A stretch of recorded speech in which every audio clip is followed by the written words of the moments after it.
बात महाभारत काल की है, जब कौरव और पांडवों में भीषण युद्ध चल रहा था और श्री कृष्ण का साथ पाकर पांडव विजय की स्थिति में थे। अपनी पराजय की स्थिति को देखकर कौरव सेना भयभीत हो रही थी। उन्हें किसी ऐसे महान योद्धा की आवश्यकता थी जो पलक झपकते ही युद्ध की स्थिति को बदलने की शक्ति रखता हो, लेकिन उन्हें ऐसा कोई भी योद्धा नहीं मिल रहा था। तभी एक दिन घटोत्कच के पुत्र बर्बरीक ने यह घोषणा कर दी कि महाभारत के युद्ध में जो भी पक्ष पराजय की तरफ जा रहा होगा, मैं उसकी तरफ से युद्ध में भाग लूंगा। क्योंकि बर्बरीक को उनकी माता ने हमेशा यही सिखाया था कि तुम्हें हमेशा कमजोरों का ही साथ देना चाहिए और युद्ध में जो पराजय हो रहा हो वही पक्ष कमजोर होता है।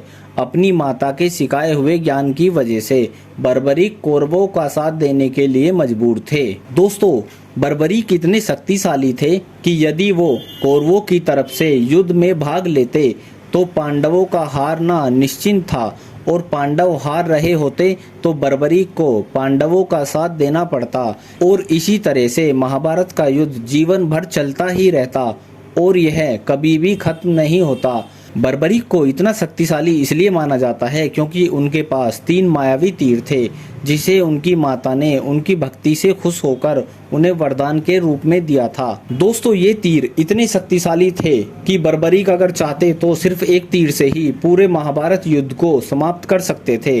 ये बात जब श्री कृष्ण को पता चली तो वह काफी चिंतित हो गए, क्योंकि पांडव धर्म के साथ थे और धर्म का विजय होना बहुत आवश्यक था। इसलिए श्री कृष्ण बर्बरीक के पास गए और उन्हें समझाया कि मैंने आपके तीरंदाजी की अनेक कथाएं सुनी हैं, क्या आप मुझे भी कुछ दिखा सकते हैं? इस पर बर्बरीक ने श्री कृष्ण के सामने हाथ जोड़ते हुए उत्तर दिया, अवश्य माधव, किंतु आप क्या देखना चाहते हैं, आप स्वयं बता दीजिए। इस पर श्री कृष्ण जवाब देते हैं, यदि आप इस पेड़ के सभी पत्तों में अपने सिर्फ एक बाण से छेद कर दे तो मैं भी जानूं। इतना सुनने के बाद बर्बरीक अपने तरकस से एक तीर निकालते हैं और तीर चला देते हैं। बर्बरीक का सिर्फ एक तीर बिना पेड़ की टहनियों को काटे सभी पत्तों में छेद करता जा रहा था। इसी बीच श्री कृष्ण ने उस पेड़ के एक पत्ते को अपने पैर के नीचे जानबूझकर छुपा लिया। लेकिन दोस्तों, श्री कृष्ण तब हैरान हो गए जब उन्होंने देखा कि वो तीर सभी पत्तों में छेद करने के बाद श्री कृष्ण के पैरों के पास आकर रुक गया और वहां से हटने का नाम नहीं ले रहा था। तभी बर्बरीक ने श्री कृष्ण के सामने हाथ जोड़ते हुए कहा कि हे माधव, मैंने अपने तीर को केवल पत्तों में छेद करने का आदेश दिया है, इसलिए कृपया करके पत्ते के ऊपर से आप अपना पैर हटा लीजिए। और जैसे ही श्री कृष्ण पत्ते के ऊपर से अपना पैर हटाते हैं, वैसे ही वो तीर पत्ते में छेद कर वापस बर्बरीक के पास लौट आता है।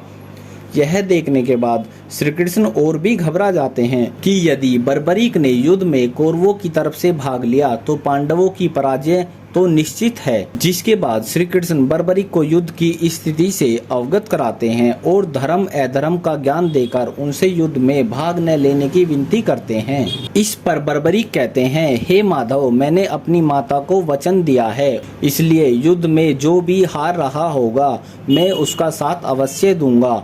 कोई उपाय ना देखकर श्री कृष्ण वहां से चले जाते हैं और अगले दिन ब्राह्मण का वेश बनाकर बर्बरीक के पास आते हैं और दान में उनसे उनका सिर मांग लेते हैं।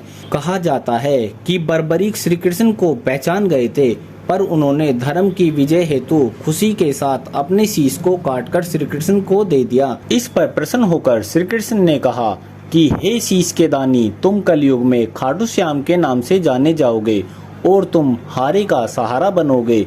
जो भी तुम्हारे दर पर आएगा वो कभी खाली नहीं जाएगा, तुम कलयुग के भगवान कहलाओगे। तो दोस्तों, बोलो खाटू श्याम की जय। दोस्तों, वीडियो अच्छी लगी तो वीडियो को लाइक कीजिएगा, चैनल को सब्सक्राइब कीजिएगा और अपने दोस्तों में भी शेयर कीजिएगा। मिलते हैं अगली कहानी में।